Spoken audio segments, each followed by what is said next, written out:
as you bite into it, an eruption of flavor from the champagne and butter mixes with the lobster, and it gives way to middle notes of beautiful toasted coconut and sweet end notes of custardy passion fruit that just erupts in your mouth as your toes curl from a new experience as you enjoy each bite and form new memories of something wonderful.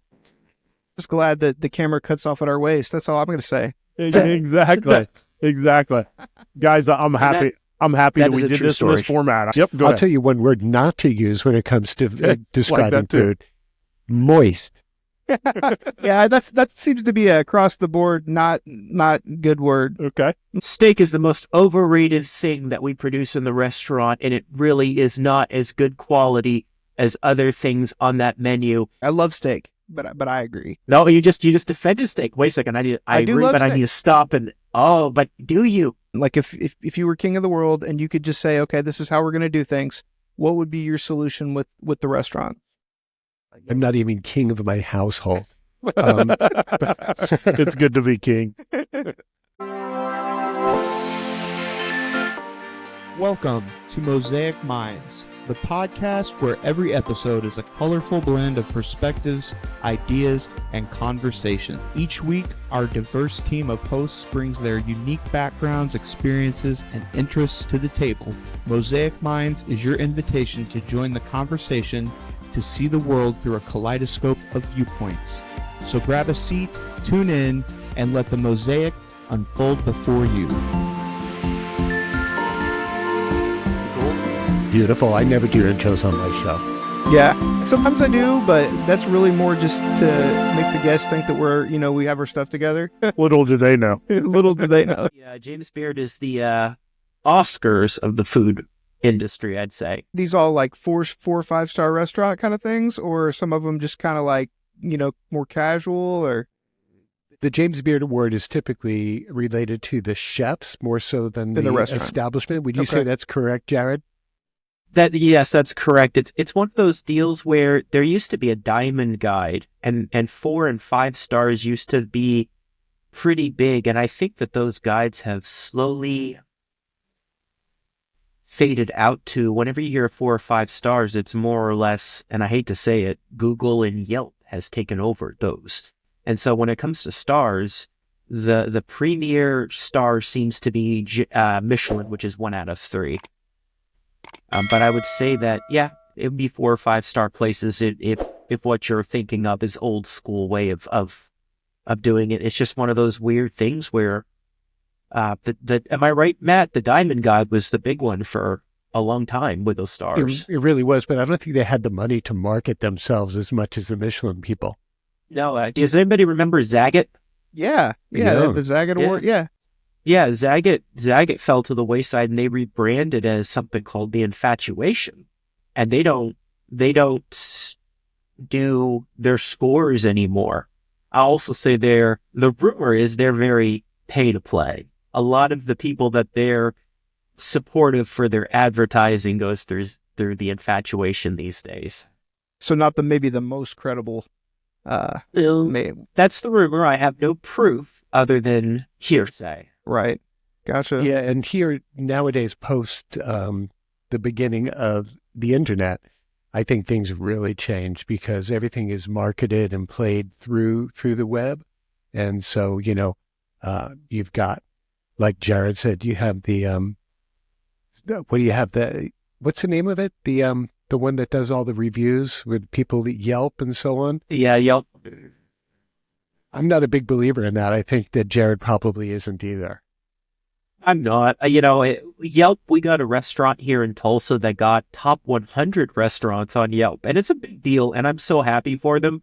And one of those weird moments where I actually agree. I think that they're one of the best restaurants in Tulsa for what they do, but it's an unusual situation in that they have a sandwich, the best sandwich I've ever wrapped my lips around. It's a picanha sandwich, but every Tuesday he closes his shop down, and then it's a chef's table where you sit where he preps his food and watch them create a dinner for you. And it's akin to what upper end restaurants offer, and it's the quality of those upper end restaurants. So it's one of those deals where a lot of people say, well, it's just a sandwich. He's much more than just a sandwich. That's funny you say that, because I've never done this before, but last night we celebrated our Valentine's Day last night because we both had to work on Saturday. So we went out last night to a place called Vicino. It's a new Italian place on Massachusetts Avenue. That's like our art district here in Indianapolis. So it's on the art district and all that. But yeah, they put us right there. They didn't have any like regular tables available. And they're like, well, you can either wait for one or we can put you right here at the kitchen. So like they put us right there in front of the kitchen, and we get to sit there. We were away from everyone else. It was great. Got to watch the cooks back there, and it was really cool. Was the food any different than what you normally get? As far as the food goes? Yeah. It was amazing. Yeah. I got the chicken marsala. She got, what did she get? Oh, she got the scallops. Yeah. It was very good. Of course, like I don't usually upscale for me is like, well, that's not true, but I was just going to say Red Lobster. That's not true. But like, but upscale for me is not usually like, some obscure place. I just tried to find something that I hadn't heard of before. So Red Lobster, I'm leaving. I figured. I got a quick story for you guys that I'm proud of. So there's a local place called the Yummy Bowl, and it's kind of a Mandarin theme. And you go get your bowl, and then you kind of tailor make it however you want. So you got your noodle base, you got your, your standard stuff. And I was cracking up because my dad has very little choices in the small town that he lives in as far as like what I would consider to be a little bit exotic. You can have calamari, for instance. That's not you can't order that in the town he's from. So he makes the comment, he's like, a guy could come up here and just kind of fill up on the sushi. And it was funny because I'm not going to throw a price out, but it was pricey for one sushi. And then they had the little flowers and the stuff to make it look even nicer than what it was. But it was so funny that he said that, because I'm like, yeah, a guy could also spend $120, $150 on 2 plates. But it was so cool. And then we went out for ice cream afterwards at the, Nick, what's that place called? Cold Stone Creamery. Do you guys have those? You heard of those? Sure. Yeah, we did like the apple pie. You already know how I feel about ice cream. I'm sure we had to walk 3 miles just to get back the calories. So, hey, I got something kind of fun for you guys. I want to give you guys an opportunity in the 2 areas that you're in. Introduce to the audience, first off, where you're at. Throw out an off the beaten path, maybe an under publicized place local to you, and then explain maybe the cuisine that you think is noteworthy at that place. I'm going to start with Jared, and then Matt, I'm going to ask you the same question. So here in Tulsa, it's starting to get traction. So whenever you say it's not off the beaten path can be a little difficult because there's 2 I'm going to mention. So I'm going to go overboard. First is the Living Kitchen, and it is in Depew, Oklahoma. It's run by Lisa Becklin. She's up for a James Beard Award for Best Chef United States. And she has a portfolio of 3 restaurants that are all high level at different price points and different experiences, but executed at the same level of excellence, which I think is particularly difficult to do when one place, let alone 3. And it's about, 20, 25 people can go out there. It's in Depew, Oklahoma, a little small town, less than maybe 200 people, I think. And it's a drive, and you go down a dirt road that's a 1/4 of a mile, and it's a little log cabin, and she brings out food where she's foraged and grown the vegetables and infused the land, and it's an incredible dining experience that she offers. But the other one is I'm going to give a little love to a little chocolate shop called Cricket and Fig in Tulsa, Oklahoma. And I've learned that chocolate, true artisanal chocolate, small batch chocolate, is a science and an art. Where they pour the mold, everything has to be done at a certain time, at a certain temperature, or you've lost your batch and you have to start over. And he's doing chocolates there, and then you can order them online. He's doing chocolates that rival Dandelion. Actually, he was part of the advent calendar for Dandelion out in California, and even Cacao and Cardamom. I think that he is on that level and can easily compete flavor-wise because he is not skimping on the ingredients. He uses Valrhona chocolates, a special blend that he works with Valrhona to get from them. And the man is a wizard, and the chocolates are incredible. Are they just called chocolatiers, or is there like a fancy name for them? Okay. Chocolatiers, Cricket and Fig. And it's one of those deals where he's trained by the Culinary Institute of America, CIA of America. So it's not like he's not a chef. He makes a really good burger. He knows how to make risotto. He makes good brownies. But chocolate is one of those things that we take for granted. You know, we have Hershey's, we have Russell Stover's, we have Ghirardelli that we think of, and we think of the fancy one, Godiva. You know, Godiva. remember when Godiva was Oh, all yeah. the rage? This man is above Godiva. He is in that realm of Jacques Torres or Christopher Elbow, and those are some of the better ones in the United States. Does he do the different kinds? Like, is there like dark, milk, white, all that, or is it Oh, just yeah. pretty much one? Okay. Whiskey, beeswax, Irish cream. He does a peanut butter sparkle where you bite into it. It's milk chocolate. It's in a pyramid shape, and it's Pop Rocks, but it's peanut butter and it's milk chocolate. And so you have different senses. You hear the rocks going off in Yeah, your that's ears. awesome. You feel it on your That's tongue. cool. And it's truly incredible. And I haven't come across something quite like that outside of just sweet pop rock, candy.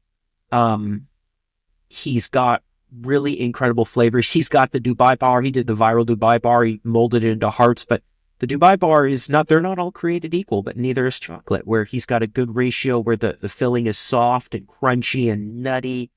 The man's brilliant. So for the listeners, and for me, we explain a Dubai bar. Sure. Dubai bar has got pistachio. I believe it's got, what is that? Matthew, can you help me? It's Middle Eastern. It's like the phyllo dough that's almost like a pasta that's deep fried. Or what is that? The shredded phyllo Yes. dough. Yes. Yeah. Well, you know what? Let me actually look it up so I can be as technical as possible. Ingredients: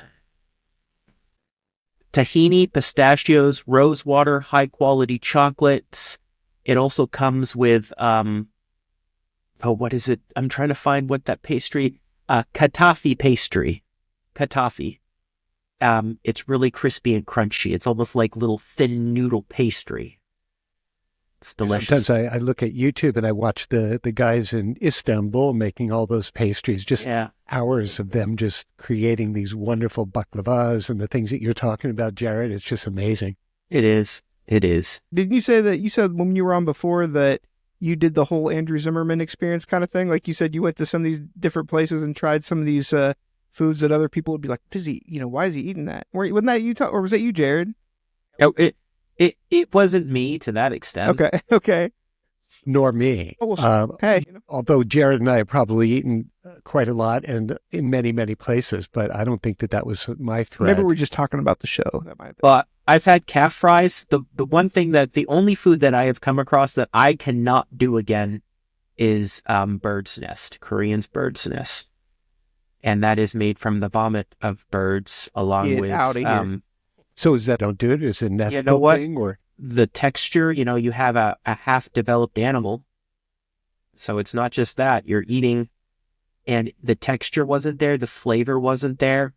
It just did not jive. But I have to say, it's a beautiful culinary creation. It just was not something I could do again. It defeated me. Is it popular? Maybe. Like it's popular popular among in- foodies, I should say. Have you had it, Matthew? Have. I think it was popular maybe more once upon a time than it is currently. Yeah. Yeah. What did you Like think of shark it? fin. I'm not a fan of that stuff, but I have to eat it or at least try it throughout my life. So I've tried all those things, but some of those things you just don't want to go for because it's just like an ethical reason why you don't want to have shark's fin or you don't want to have the bird's nest stuff or whatever. So, or balut here. Balut yeah, is I was going to really ask. popular. Mm-hmm. That's the What is- Filipino, right? Balut is an unfertilized duck egg. So Okay. have you had that? It's big in the Filipino. I haven't When you had try it, but I've heard people from the Philippines talk about it, and I was like, really? Yeah. So it's kind of gross to the American sensibility, but it's something that's really, really popular there. And so it's a duck egg with the embryo inside. So it's not like an egg like you and I know about it, which is just you break an egg open and there's white and there's a yolk. Here it's sort of like almost like a semi-hatched embryo, and very, very popular. And I think that it would throw off a lot of people who would try it for the first time, if you could even get that far. Matthew, explain to So the audience real quick here where you're located at geographically, and then I'm going to throw that same question out at you. Give me one or two. Off the beaten path was the wrong term, but I'll just turn it over to you. He's even got the license plate there. This is my former license plate for my tour company called Hawaii Food Tours. And so, yeah, I'm in Hawaii, Honolulu to be exact. And it's a very exotic place here. Jared, have you been here? I have not. I've always wanted to go. And guys, have you been here? Haven't. Nick I've and not. Jason? I've not. So what's really interesting is that when you come here, it's very foreign. It's got a lot of Asian sensibility. So a lot of Chinese, a lot of Japanese, a lot of the countries from Southeast Asia. So the population is by far more of them than it is of us. And so you get to really delight in the wonderful aspects of their cultures and cuisines. And that's why Honolulu is so interesting, because you can have stuff that you may never have tried before and see fruits and vegetables that you maybe never have seen before. And so the flavors and the taste, the cultures, the languages, and the history is just amazing. So here you have the same kind of restaurants you have on the mainland where you guys are, but here you can also have Malaysian and Chinese and Vietnamese, and you can walk into noodle factories where they're doing rice noodles and they're making it by hand like Wow. they used to do it 100 years ago. And so we don't have these big mechanized, well, I guess we do have big mechanized, organized kind of food manufacturers, but you also have the mom and pop places where you walk in and you see people with their sleeves rolled up and they're making rice noodles by hand, and they put in these big giant bamboo steamers, and it's just an amazing sight. So a lot of that stuff you just can't see around the country anymore, but here in Honolulu, it's still going. So you can walk in and get a little tour of the noodle factory and try stuff that's being made right then and there. And it's way different than the foods from the mainland. And I think it's really neat when people come here. When we were doing the Hawaii food tours, we take people out all day long. So we'd feed, educate, and entertain people while we walked them through the town. And so it's a really kind of fascinating way to get a glimpse of how food used to be done. So the question that I have for both of you, and I get to crack my knuckles because I think this is an interesting question, but of course I'm the guy asking it, right? So talk to me a little bit about the ambiance versus the food. So like Jared, I'm going to use you as an example.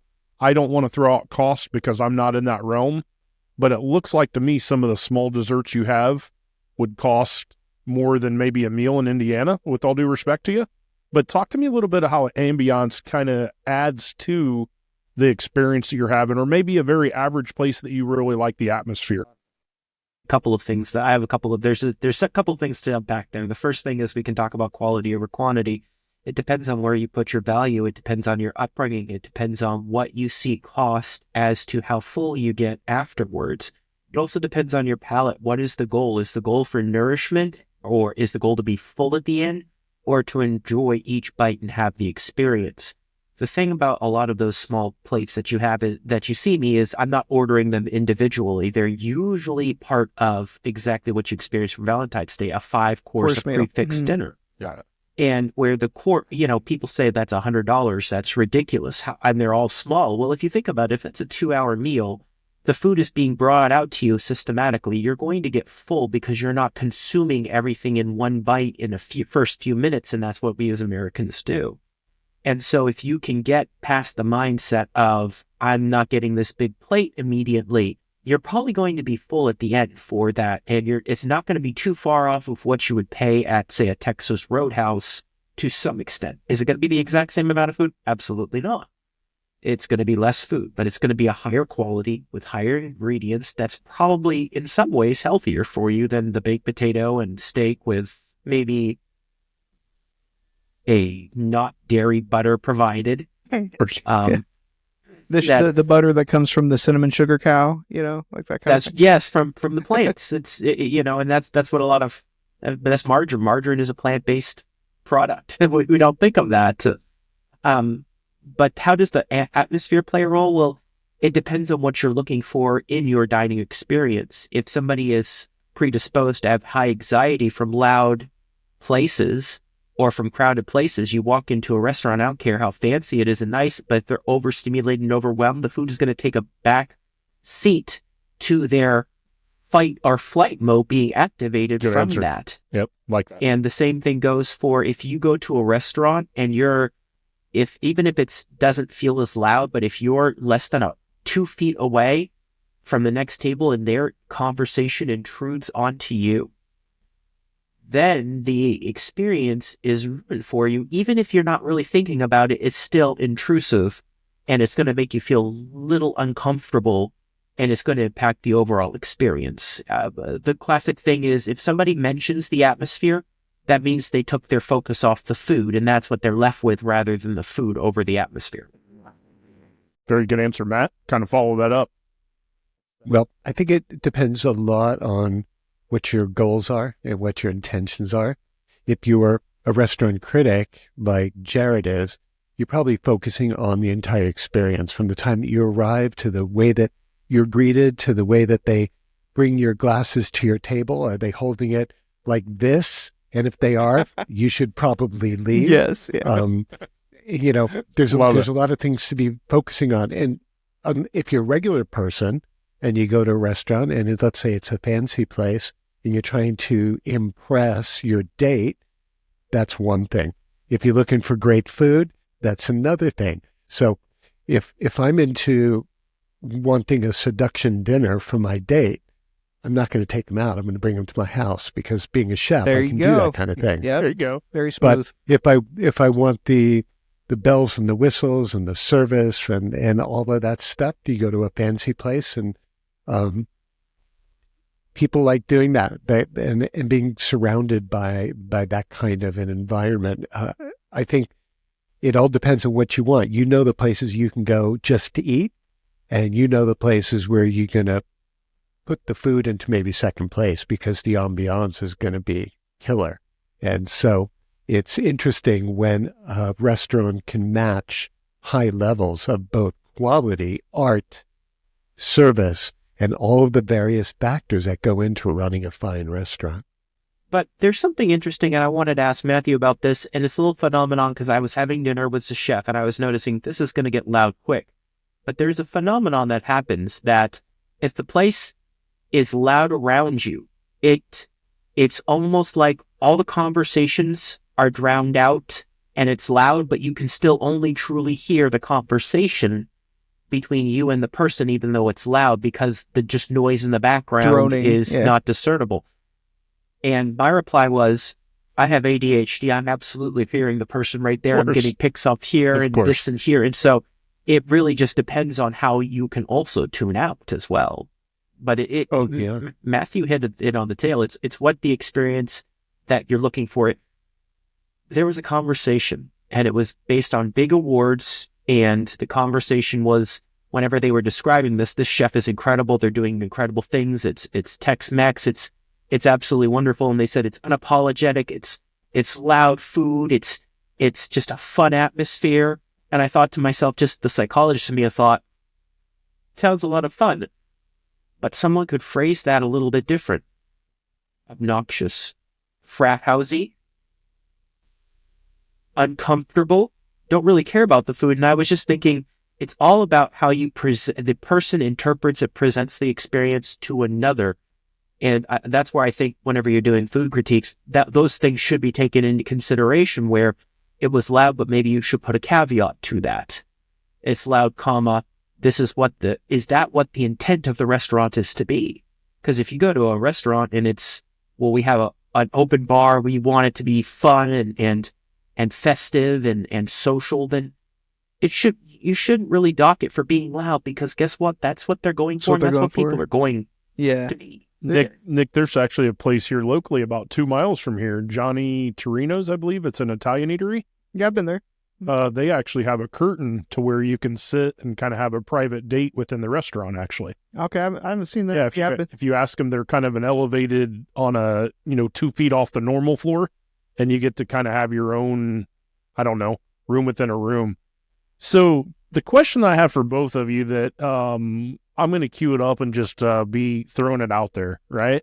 So I'm not your high-end eatery guy, right? It's not by choice. It's more by the time that it takes. I won't go into this too much, but the the cooking your own little bits and stuff. Fondue. Fondue. Not a good experience there when I had to cook my own. With all due respect, would love fondue if somebody else was preparing it and bringing it out, but me having to cook was just too much work. So here's the question I have. I go with each of you to an establishment in your own states. I'm going to start with Matthew, and I'm sitting down with you, and I'm a little nervous because there's too many silverware here. I'm a Midwest, I'm not a hick, but I'm more hick than higher class restaurant type guy. How am I going to feel comfortable? How are you going to make it to where it's a great experience and I don't feel the whole time I'm nervous when I'm using the wrong utensils and kind of going out of order? So Matthew, have fun with that question, hopefully. Jason, you know me. I'm going to make you feel comfortable, and it doesn't matter whether you're the redneck you are or whether you're a high-end sophisticated dude. It's like I embrace people. I make you feel comfortable. I'll educate you a little bit, tell you a little bit, and then we'll just roll our sleeves up and we'll eat. Doesn't matter if you hold the fork right or wrong. Exactly. Love it. I'm going to take a little different approach. I'm going to say, well, let's get you a drink first. There you go. Let's get you a drink All first. If you gave me that profile, I'm going to not just say, let's get drunk, but I'm going to say, why don't we start off with a drink if we can get into that? Because then I want to get you in your environment, and I would probably, before we even start, say, would you like to start with drink or would you like this to be dry so I know the boundaries? And the first thing that I think of is we're overthinking it already. You know what? Start on the outside and go in. The first dish, grab the fork on the outside, grab the spoon on the outside. You see that spoon at the top? That's for the very end. Don't even worry about it. It's there. And that is how I would do it. And you know what? If you didn't follow that, there's not a single person in that restaurant. I don't care if it's a Michelin quality restaurant that's going to say anything. It's one of those deals where the psychological thought that you've put in your mind is putting up a barrier of entry to something that might have been more important in the 1800s, and I assure you is no longer important anymore. And it's one of those deals is if you want to partake in it, outside in, friend, let's have a drink and let's relax. Or England. Exactly. That's a great point. Jason, you're my friend and you're their customer. There's nothing wrong with either one of those things. I 100% agree. And I'm one of those guys that I think I'd be intimidated a little bit, but when it comes down to it, are you really going to judge me? I mean, we had a good time. We had a good conversation. We liked the food. We leave and we're jovial, the rest of the night, or just have a good time and go do, a second activity or whatever. So I appreciate that. That was a cool answer. It's so funny that you bring up the little mini forks and everything. So when we were at that restaurant last night, when Nadia got the scallops, she got that little, I don't know what's called, but that little tiny fork prick, or like, you know what I'm talking about? The little pitchfork looking thing that's really itty bitty. And so I'm just like, we're just going to ask her what it's for, So we asked the waitress, we're like, what exactly is this for? And she's like, to be honest, I don't ever see anybody use that. We're just required to give them when we do any kind of seafood. You know what I mean? He said, I think it's more for like oysters and things like that. I don't know, but we treat it as a souvenir next time. Yeah. There you go. Take a selfie with it. That's one of those things is the fork that you describe. I'm thinking of exactly what you said. Oysters, maybe crab. Did you have crab? We didn't have crab. I don't know what was the scallop in a shell. It wasn't. Still? That's what I was so confused about. It was like, I think it was just a little tradition novelty kind of thing. I don't know. Then I don't know. It probably is a novelty. Appearances are all the bells and whistles for that. But let's go back to the barrier of entry here and talk about the fondue. You can't make so. What is the barrier to entry to making that fondue at home? What are your thoughts? At home? I think that's what you said, isn't it, Jason? I think you said about going to my experience restaurant. My experience was in La Jolla, California. Okay. And pretty high end. I mean, there's $15 million homes that are not braggable homes. So I'm just going to say that out loud. And we were up on the second deck. My only complaint is I'm not proud to say this, but I'm a big eater.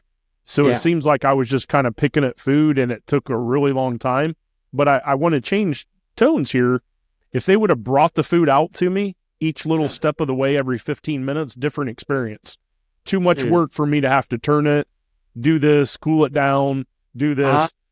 To be honest with you, it wasn't the food and it wasn't the quantity and it wasn't the experience. It was just the fact that I felt like, man, I did a lot of work here to pay X amount and it wasn't even all that expensive, but that's just my personal. If you do the same thing and present it to me, much higher grade, probably an additional star for me than the, the middle of the road, probably 3-star experience that I had. But you now know what fondue is whenever they say it's a fondue place. Exactly. The same thing happens if they do chocolate. They bring out chocolate afterwards, or was it just strictly cheese? Turtle. They did like the pineapples and you cooked it, and then they brought the chocolate drizzle on top, and then it was kind of a combination. So it was good there. Hey, so let me live vicariously through you guys real quick here. So you have X amount of days in a month, or X amount of let's just say procedures or things you're trying to do. How do you maybe select? I'm going to start with Matthew here. How do you actually select the places that you actually go and review versus the ones that, hey, I just gotta casually pass on this opportunity? Go ahead. When I was writing restaurant reviews for the Honolulu Advertiser newspaper, I would choose restaurants that would either be deserving of a review because they hadn't been reviewed in quite a long time, and then you have the high-end places who believe that their stuff don't stink, and so I sometimes had to bring them down to earth. And then there would be the mom-and-pop places, which I never wrote anything really negative about mom-and-pops because the power of a reviewer can bring down a restaurant, and I'm not here to hurt anybody. Exactly. But I'm here to protect your hard-earned dollars. So I can give you a roadmap as to where I think your money would be well spent for good food, good experience, or a combination of the two. And so that's how I would choose it. And so I had the ability to be able to choose my own places. I didn't have to go to an editor and ask because they trusted me. I don't know how Jared makes his decisions, but I'd be interested to know why. Well, great segue, by the way. Great segue. It's a great segue. It's like you have a podcast or something, It's it started out as one of my comfort zone was initially just fine dining because my background with food was primarily fine dining, but it evolved from there into having a deep appreciation of it doesn't matter if it's fine dining or not. A person in a food truck has the capability of perfecting their craft just as much as Grant Achatz and Alinea does for theirs. Is it the same thing? Absolutely not. That's not what I'm saying. But a sandwich can be perfect sandwich, the height of sandwich, whereas Grant Achatz, you could have a strawberry tastes like a tomato, and that's the height of perfection for what they're trying to do. So I eventually went from fine dining, hitting up most of the fine dining places in Tulsa, to hitting up what a lot of people would tout as the best. So I initially used Google and TripAdvisor to figure out what was considered the best. And that is what drove it is if people are saying this is so good, let's put a different lens on it. And so from there, I started to try different things. And I really like to hit up the new places, especially if it's associated with locally run establishments. Like we have with something called the McNally's Group. I want to try all of their restaurants. They have a portfolio of 20 restaurants, or Hal Smith, or like Lisa Beckman, like I was talking about. That's sort of what drove me going to those areas. Right now, it's the James Beard Awards. If you're nominated, I plan on doing a review of that restaurant. The difference is, I feel that if I have an intention of going to a place and reviewing it, since I've reviewed other places with the same intent and followed through with the review, I should put on the same critiquing lens and still write the review. I think that I absolutely agree with Matthew that we do have the power to harm business, but I'll say this. 2 of my worst reviews this year drove that company to have, and when I say worst, that they got the lowest score, people flocked to that place in defense because they loved that place so much. Nice. So in some ways, it's still dry. It does not change my opinion. So I think it depends on what is the intent of the reviewer, what is the tone, and are they being consistent across critiques? Yeah, and they may have upped their game too, Yes, and so I think what the most biggest ethical issue that I've ran into for myself is whenever my experience does not align with what the society really, if they really love or dislike the place, or if they've been nominated for a big award and it, through my lens, it's not at that award level. But then that has come into, I don't want to say I've still published, but it has kept me up, thinking, is this going to harm them? Is this honest? Did I miss something? And in the end, I realize if you're true to yourself, if your intent is to be honest, just like Matthew said, you have money to spend. If they have a following, it's not going to hurt their following. If they can produce the food that's better than what I experienced, then maybe I'll go back. And, So probably not a good idea to review your enemy, right? Probably not the best idea. Well, because I know you have so many enemies, Jared. You know. Well, I reviewed a restaurant in Tulsa that had a 90,000 followers, and now I don't post on that page anymore because did I put on the same lens as I did anything else? But the community was very ugly about the situation. Yeah. So, I think that's why Nick and I look forward to talking to you guys, and I can see why you're friends. Is there's a fine line between skewering somebody, right? But there's also the honesty, integrity thing. Like both of you have given me specific examples separately about, hey, everybody's saying this is a 5-star, but it was kind of a 3.8 for me, or whatever the case. I'm just throwing out numbers there, but I think that's cool to see because honesty trumps anything, right? In life and business and in restaurants and things like that. What do you think separates maybe a great experience of somewhere that you've never heard of or has very little press, but you go in there and maybe it's just a 5-star and you're like, man, how has nobody really heard of this? Or how have just a few thousand people heard of it? Matthew, I know you've got some unique, I don't want to say places, but not only places geographically, you've got a lot of that. So maybe mention one by name if you don't mind, just to get them a little, a boost or just a mention.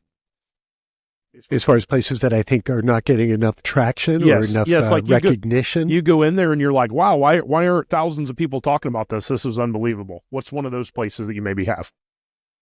Here, because it's such a small geographical zone and it's so tourism related, that most of the people who are doing good work are getting plenty of action and they're getting plenty of word of mouth. So it's a little bit different here, and that's based on the geography than it would be in any other big city.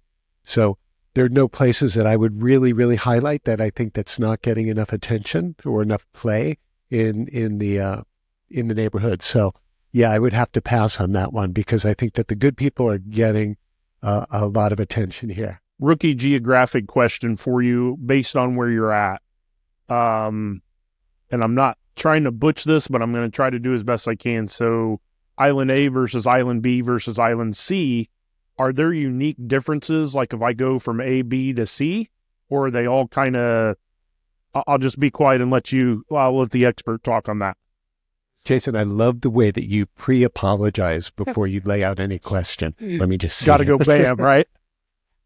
Right. Where I'm at is the New York City of Hawaii. Oahu is where you have the lion's share of the population. Okay. You have the highest end hotels, entertainment. It's the Hollywood. It's the New York. As you go into other neighbor islands, it's more of a relaxed environment, maybe a little bit less sophisticated and that kind of thing. So that is probably the best way to respond to that. So when people come to Hawaii, if they ask me what's the best way to do it, I always say, come here first. And then as you go through your vacation, you can wind down a little bit and end up relaxing at the end. Nice. So in my past life, I think I told both of you guys this, I was a bartender. So in that time period, like we and servers work off of tips. You know what I mean? That's that's most of our income. So something I've noticed recently, and we were talking about it just last night, is great idea, whoever came up with this, but when you swipe your card or you plug your card in, now instead of asking how much you want to tip, they have options. Like it automatically figures up, like in this place it was 3 different options. They got 20%, which I love how they put that on the low end. That's awesome. So they have 20%, 25%, and 30%, right? And you don't want to be the guy that clicks on other and puts 0 or whatever, or $5, or unless it's warranted. So how do you guys feel about that? I mean, like when it comes to tipping and things like that, how do you guys feel about that? I've got a lot of strong opinions about tipping. I think it's a really messed up thing here. The tipping culture in the United States is really messed up, and restaurants are leading the way. And as a person who's owned restaurants, been a chef at restaurants, and has also worked the front of the house, I think it's an entirely awkward and out of place thing that's going on right now when you confront a guest with, here's how much you should tip us, or you're not going to get what you want unless you tip us, and things like that. When tips first came about, historically, the word tips is kind of an anagram, I guess, is that the word? To ensure proper service is what that meant. So you would pay out a couple of dollars before your meal, and that would be so to make sure. It's like you're buying them off a little bit to get greasing the good palm service. to get a good table, that kind of thing. Yeah.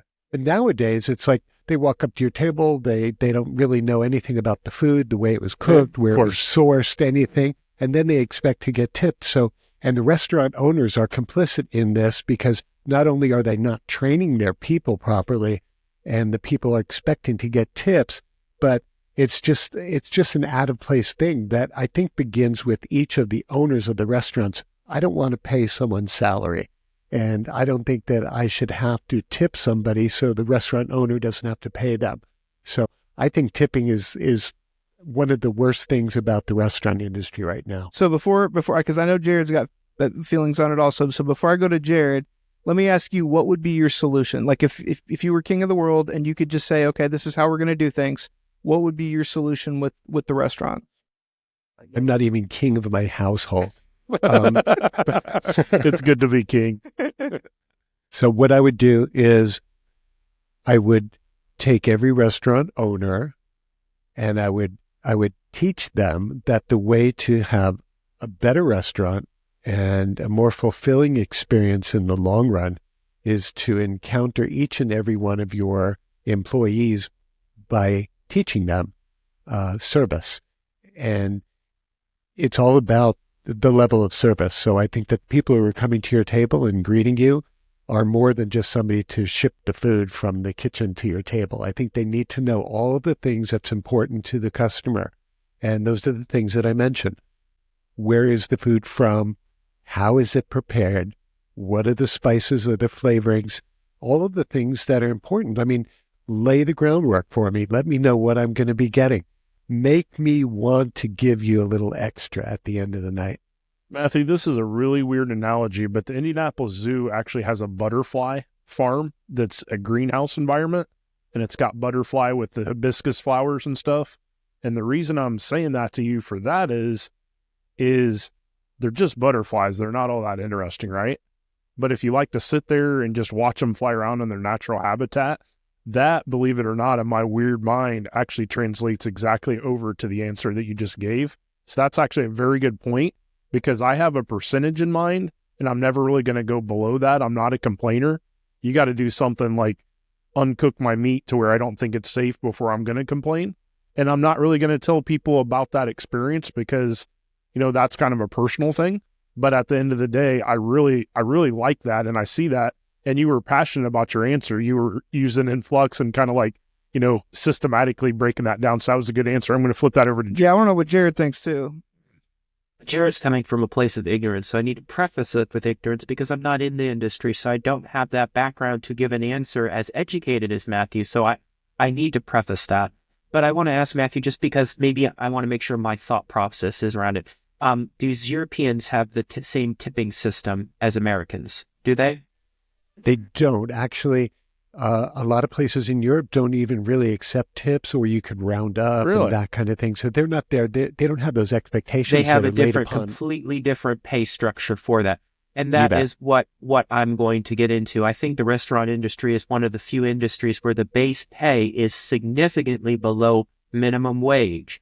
And then you have this narrative that is driven for, I'd say, decades of the paying customer. You and I are the ones that would have to make up that difference. So the opportunity is there to make significantly above minimum wage, but the opportunity is there to make at or less than minimum wage. So you have a broken system into you're relying on two different things. One is the restaurant educating their staff to provide the best experience, but you're still reliant on the generosity of people who might not necessarily or have a preconceived notion. Just like you said, I have the minimum that I'm going to give. Well, that minimum, it can be greatly varied from person to person. Somebody that said, you know what, it used to be 10% 30 years ago, it's still 10% now, even if they provide the best experience. So what you have is, in my opinion, a broken system that is not getting any better, and where the restaurants are already, a lot of them, their profit margins are already not high to try and pay commensurate. At least that's my perspective. Of course, you have variance there. And what's happening is a lot of these places are starting to put in a minimum service fee that you don't have an option to pay for. This is happening in Chicago, for example. Chicago has 11.75% food tax. A lot of the restaurants have a 20% built-in service fee.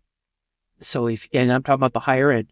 So if you go to those restaurants, you're going to be paying 30% above what your food costs. And then a lot of those places will sit there and say, if you'd like to add a tip, you can still add a tip. And that is where I think we're headed to make up the difference in exactly the problem that Matthew and the problem that we have created through our labor laws, through restaurant perception, and through diner perception, where restaurants are going to start adding 20% minimum. And people are going to complain, but it's not going to deter them from going out to eat, because if all those restaurants start to do it, your option is to eat at home, and people aren't simply going to do that. In the end, they're going to pay it.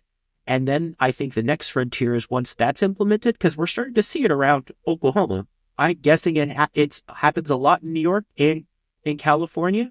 It's certainly happening in Chicago. The next thing is, you're going to have that 20% and still have the opportunity to tip on top of that. And people, I think that we're not attacking the root cause of the problem, and that is the wages are significantly below minimum wage for whatever reason for decades. So this is the portion where we're going to thread the mosaic into the conversation. Okay. So I'm going to hand you guys some boxing gloves. We're going to allow you to have at least one fundamental difference in the food industry as a whole. So for instance, Nick and I don't know what a major difference is. Let's just say, do you like spicy? Yes. Nick is a spicy guy. I'm not. I know we're really simple with the format there. But Jared, I'm going to have you go first, and then Matt's going to follow it up with an agree or disagree, and then we're going to play back and forth until we find at least one major fundamental difference almost on the opposite sides of the earth for this conversation. Let's create some conflict, I guess is what I'm saying. Price is less important than the quality. You should be willing to pay 3 times the price you should pay for high quality food. I think something that Jared said before could be turned on its ear a little bit. All right. Okay. So, Jared, you mentioned something about the tipping system and the fact that they're adding on service charges onto the pricing. I think a way to kind of fix this issue and this problem is to have the restaurants increase the prices of the food and let them pay the tips to their people instead of charging me an extra service charge, which pisses me off. I could absolutely not agree more. But and I would love to see you as the restaurateur explain to the pissed off customer that where you just charged 20% more for their food, where you explain to them, I'm doing this because I need to pay the person more for the service, and that customer gets furious just because the very thought that this price food is going 20% up, even though it might still be the same good quality, is going to infuriate them to no end. And they're not going to come back to your restaurant. I think I'm going to break it down simplistically. It's just extra line item. Like I don't even want to throw out a price, but $65 a plate, I'd rather pay it. I don't want to pay $47 a plate and end up at $65. I know I'm making this too simple in my world, but let's just get that over with. And then I got to be brutally honest. In my family, there's difference of opinion. I'm not spending per plate, or I'm going to spend what I want to get good food that I think I'm going to really enjoy. I'm on the good food, enjoy. I don't care if I spend an extra $10, $15, $20 for that plate, as long as I think it fulfills that. And I'm always trying to get different stuff. I don't like to go to the commercial sites. I like to try to go off the beaten path, too cliche, but I like to go to those individual places. So go ahead. Then I've got a punching glove for both of you, and then Matt might be able to defend you. All right. Ready for it? Let's have it. Steak is the most overrated thing that we produce in the restaurant, and it really is not as good quality as other things on that menu, and we are blinded to that. I agree. I love steak, but I agree. No, you just defended steak. Wait a second. I agree, but steak. I need to stop and but do you? That's the problem. You love it because you've been trained your life to love it, That's and that is true. nothing more American than steak. And I think it is the most overrated, overpriced thing on the menu. He must have a stake in the company that he's going to then, right? I would debate that 5 years ago differently because I felt like I had to have steak because, I'm going to go back to it. I want to be full, and I'm not a small quantity guy. I have a high metabolism. I do a lot of exercises and stuff, but I guess I would argue this. I've got to have something on the caliber of, say, a lobster, right? Or an expensive fish. It can't be a steak. And then what I'm going to say, I know Matthew has a really good cuisine for this, but I'm going to say chicken in Indiana is not chicken where he's from. I think I can say that just because there's basic stuff that's not used here. Another thing that I'm going to say with that is I think as time goes on, you realize that you don't have to have that. Would I order steak most times? I'm going to be brutally honest, yes. But that's because I don't feel like there's a lot of better than steak options with the type establishments that I go, because I'm more of a 3-star guy because it's quick and I've got other stuff to do, not a 4 or 5-star guy that's probably going to take an hour and a half to 2 hours at any given point in time. So does that mean that like you think like Wagyu and Kobe and all that, is that a racket? You think that's a racket? Absolutely not. I'm not talking. I'm talking about American. Okay. American beef. I think that whenever you're talking about the Wagyu and Kobe, that's a different level. Okay. Of have you had an A5 from Japan from one of the what is it, 5 or 6 regions? I tell you what, I'm gonna challenge you both. Go to d'Artagnan.com. For $169, I'd like you to order their 12 ounces. Only cook that sucker on high, 45 seconds on each time.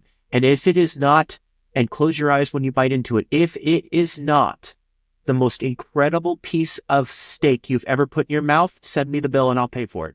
Okay, I think if we're going to spend that, though, we got to get it on film. You know what I mean? I think that's we got to get some likes and shares. I will genuinely. Yeah, let's all more cross promo that, and we'll talk a little trash. And, I'm assuming both of you have had that experience. I've never heard of that company, to be honest. So that's a good. D'Artagnan. It sources a lot of higher end stuff. It has a reasonable from a good region in Japan. $169 for 12 ounces. Matthew, do you think that that's actually fairly reasonable for an A5 from one of the regions of Japan? The higher end? That's probably pretty close, yeah. Yeah, so that's why it's a good entry level. You're going to be spending about $250, $300 for that piece in a restaurant.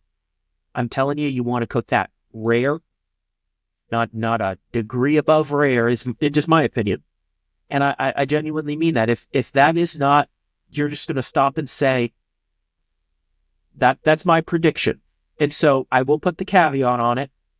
Just like anything else, the quality that you're talking about with that, I just like, before we discuss the quality, I'd like your perspective of that quality. Okay. Yeah. Fair. Yeah. I mean, so I think with steak, though, you're right. I think a lot of it is a kind of learned behavior, but, like you said, it's just an American thing. But I think with me, like I don't go out to eat on the daily. And when I do, it's usually something, like middle class, affordable. Like I'm not, I don't.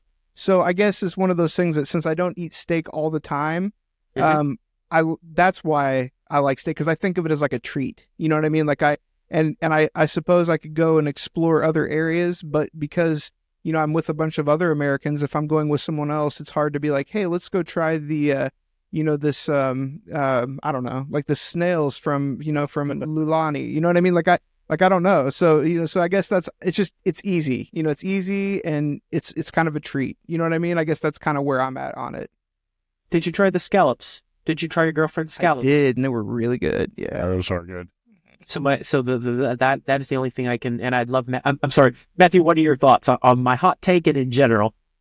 You know, amongst the four of us, I'm probably the outlier when it comes to ordering steak. I probably have only done that a handful of times in my life, unless I was at a steak place. But I consider myself more of kind of like an artist. I want to see what the chef can do. I like complexity. I like flavors and layers and colors and food architecture and all of that stuff. So those are the things that I'm looking for. I'm not looking for a hunk of meat. I just have to be honest. I think most people, like Jared says, that's what, a great dinner to them is a great porterhouse or a T-bone or whatever. Not for me, baby. That's not the kind of food that I go for. What do you guys think of like when they serve at some of the higher end places the steak tartare, right? Like, is that good? Like, I mean, like to me, this sounds horrible. Like the amount of ground beef with an egg on it. Like it sounds, but I've never tried it, so I mean, it's hard for me to make that determination. But what made someone think, let's take a mound of ground beef, and season it really well, and then crack an egg over the top of it? Like the art. I'm thinking that Jared probably digs tartare. I'm guessing so too. I'm seeing his facial expressions here. Well, first off, God bless the French. I'm pretty sure it's French. Is it French? I would assume so. Yeah. Yeah. So first off, if it's let's give the French the credit where credit is due. So let me ask you this, Nick. So let me get in your mind. What is unappealing about that thought exactly? The first thing would be the completely raw meat. Okay. But to be honest, I don't eat rare steak. I like medium rare. Okay, so I don't like it like necessarily like just bleeding everywhere. I certainly don't like it well done, or even medium well. Like I like medium rare, but and maybe I'm wrong, but my understanding is it is literally uncooked ground beef. Is that right? You're absolutely right. Okay. So let's maybe this will help. Whenever you cook a steak medium rare, do you think that's blood coming out of it? Yeah, I always have the red stuff that's pooling. Do you think that's blood? I mean, I've always assumed so. Yeah. Look it up, because it's not blood. That might actually help get through the narrative that it is blood, because it's not. Get out of here! Really?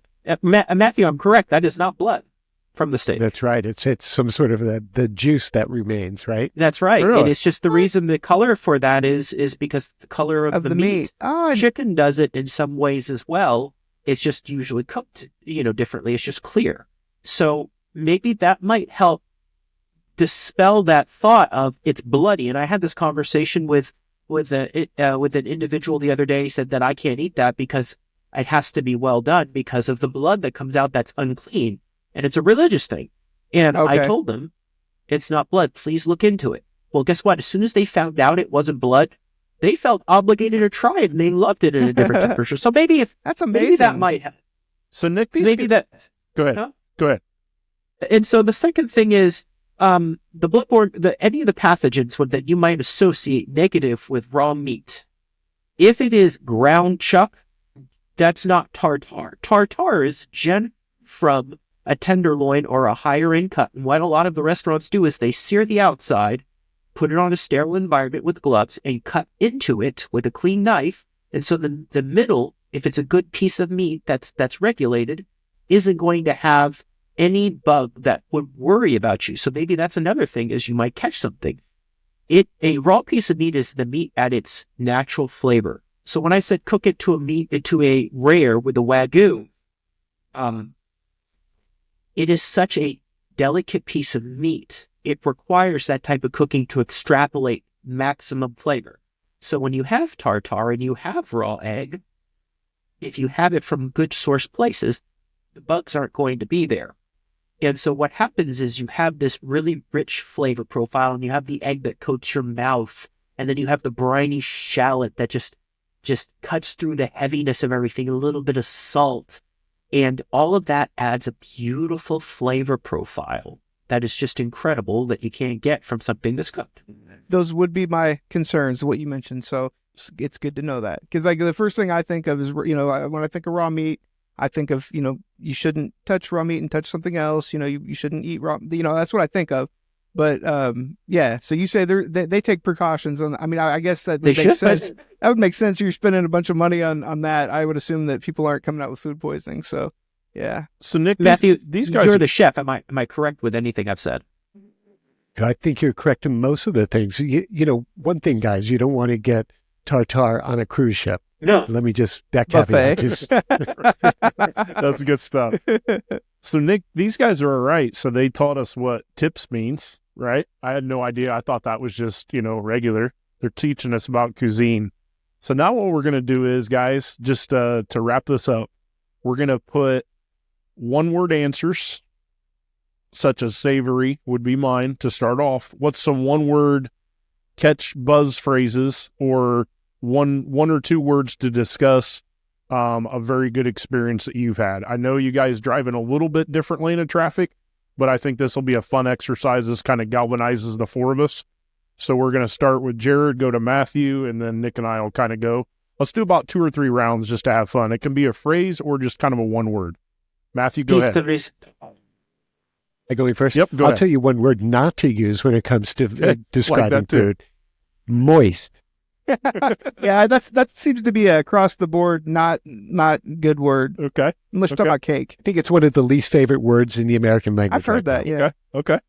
It's a Jared? good adjective. So go It's a from good adjective. so Jared, I guess, is going to go from moist to the next word. Piece de resistance. Piece de resistance. And we're so That's this what is I'm looking for. what not to use, right? No, this is what to use. What This to is use. what I want from an experience. Is it piece de resistance? Is it the best of the best? Is it high end? Is it perfect from beginning to end? Piece de resistance. I'm going to throw out a common sense one. I'm actually stealing it. Succulent. I was going to say succulent. Yeah. Oh, that's a good one. So hey, that's why you chime in, so you can get the easy words out of the way. So Okay. Nick, go ahead. Vivacious. there you go. Matthew, use an islandic, if that's even a word, maybe term that people in the mainland don't hear to describe food or a dish. If I were to invite you guys to come eat with me, I would ask you if you feel like having a grind together. Oh. I was going to say that sounds. Yeah. Now, what does that mean in language? I guess we translate that for us, if you don't mind. Sorry. Well, Jason, the way that you like to eat a fair amount, as I do as well. So we're going to roll up our sleeves. We're going to get down. We're going to get full. We're going to grind together and enjoy it. Okay. Nice. Jared, talk to me about a specific region there is it Tulsa? Talk to me about a specific region in Tulsa, just to kind of describe that question. Like we have Mass Ave, just to give you some Like the art. continuity here. It's kind of artsy. It's kind of like a different cuisine. Blue Dome District. There you go. Now Dome explain District. to me why did you mention that? There's a lot of high end or higher, not just high end, but that's where a lot of the restaurants are that are really good. It's got the arts district right there with it. It's a fun time. It's a party. There's a lot of bars there. You can transition and have incredible drinks and incredible food and enjoy the art scenes.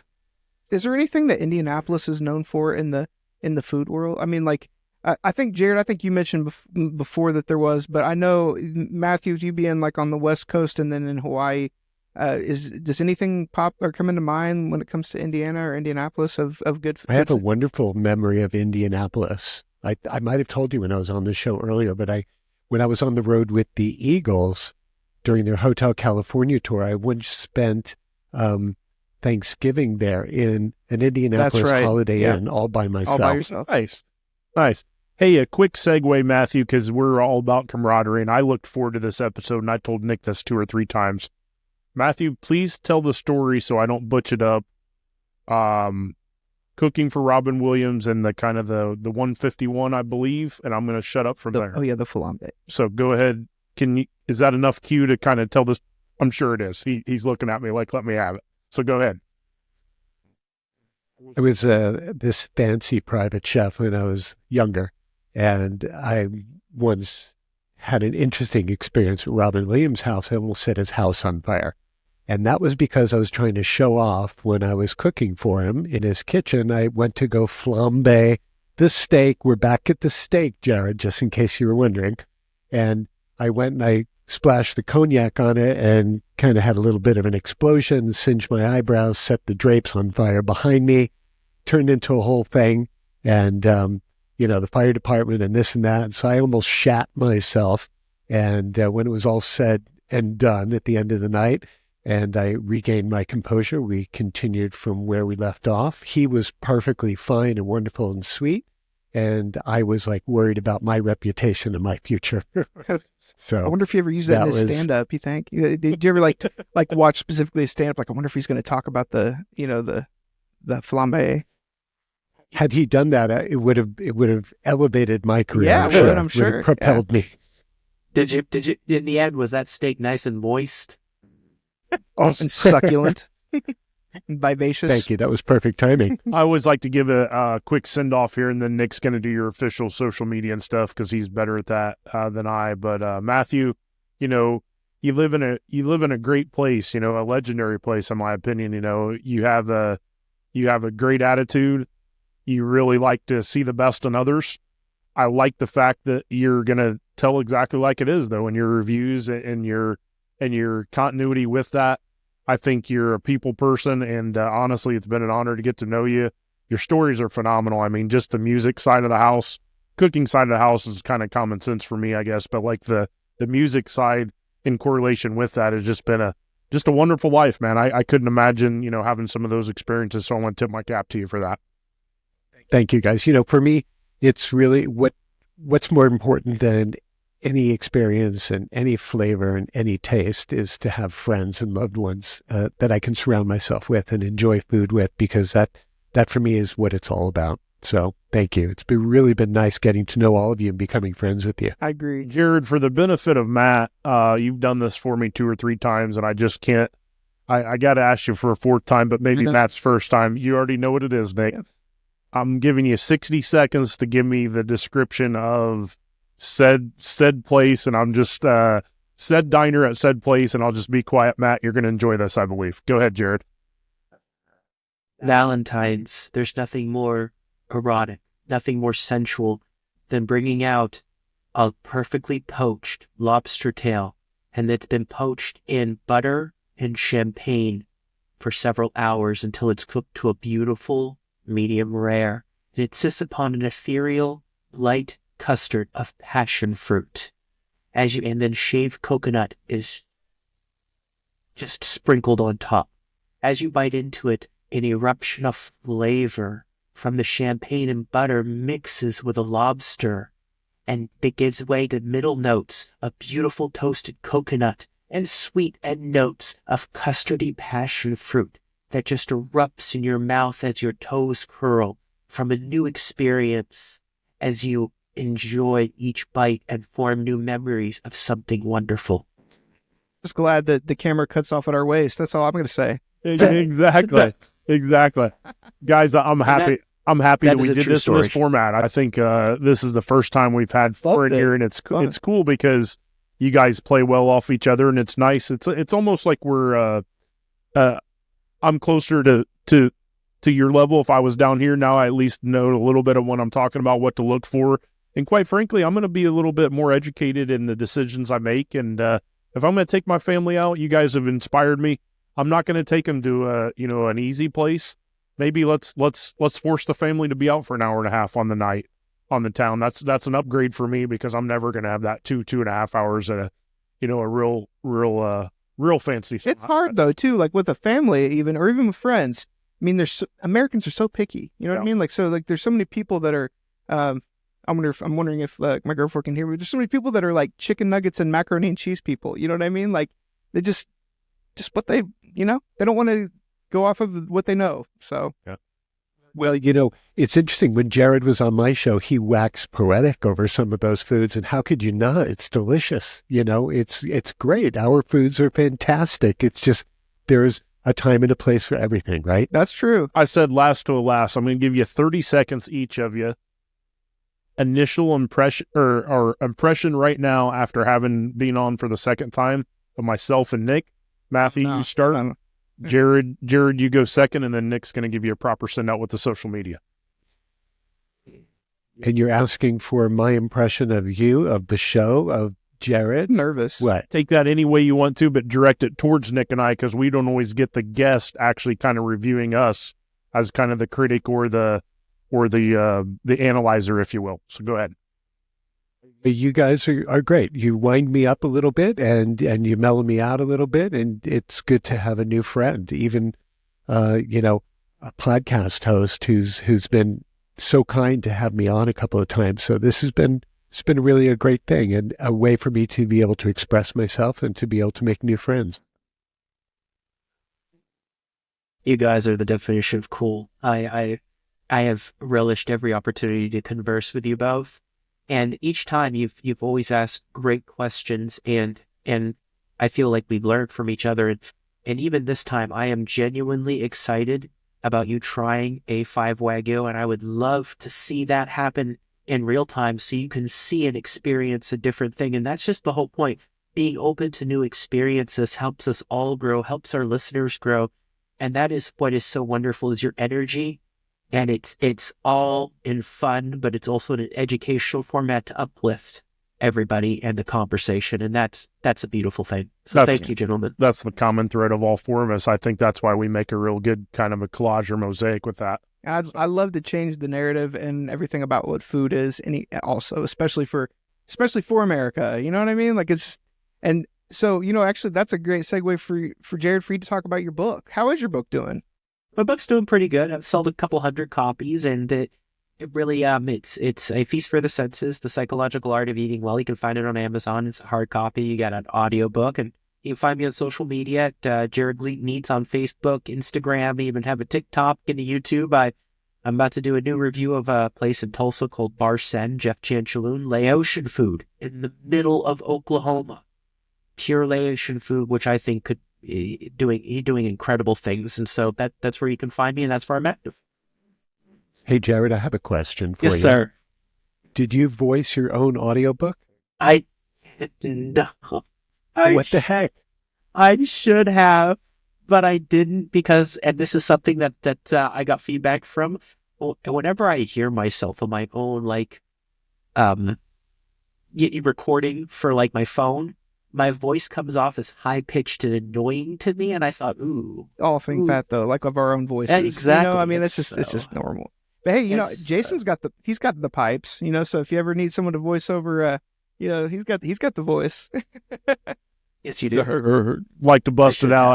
I actually pull back, as funny as it sounds. I actually pull back with kind of the booming, style, because you got to be relaxed. You don't want to sound over the top. But yeah, definite aspirations. I really, my final send off will be this. I really like the fact that we're all four growing.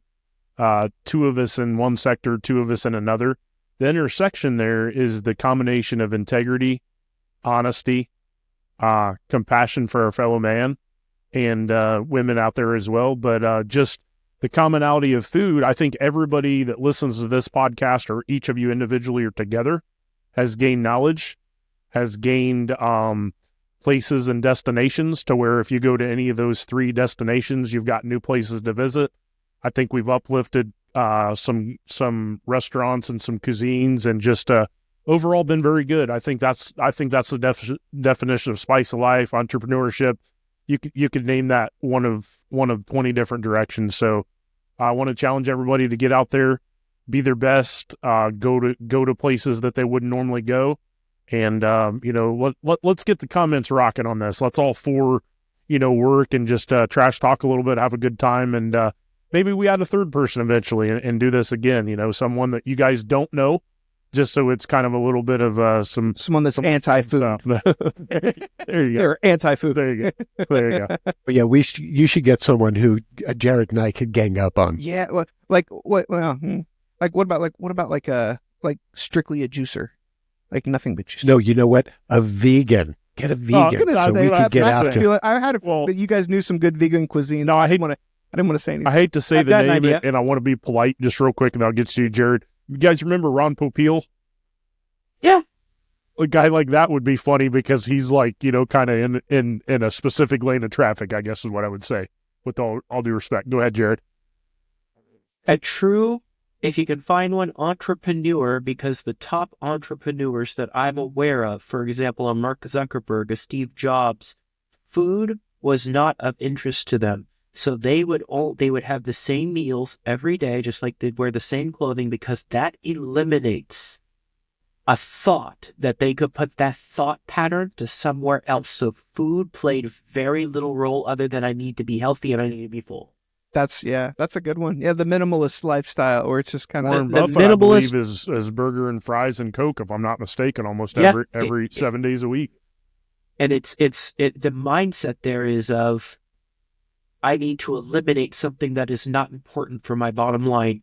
Food, clothing, the essentials. I just need to be dressed, turtleneck and jeans every day, burger and fries. Doesn't matter if my taste buds are sick of it. I don't have time I do not think this is important to think about. Matthew, Could never get along with those people at all. I'm just saying, I there's don't your guess- person. If you can find that person, there's your person to really that's a good be idea. like, yeah. Exactly. Matthew, I want to give you an opportunity as well. Do you have any projects you want to mention or any upcoming things over here? Well, he's got his podcast, and yeah, like definitely talk about. I want to give you that opportunity, and then we'll go from there. Thanks, guys. 50 Tastes of Gray is my show. We talk of, obviously, we're food forward over here, but we also talk about psychology and sexuality and society and culture and art and music and all those things. It's a long form conversation that I have with my guests. And it's, it's a little bit cutting edge for today, because in this short attention span theater that we're living in, people don't have the time to sit and listen to a long form like what we've done today. And for me, being an old radio guy from way back when, this is what I really get off on, is getting to know somebody and revealing them behind the scenes and letting the people who are listening or watching get to know the you behind the facade.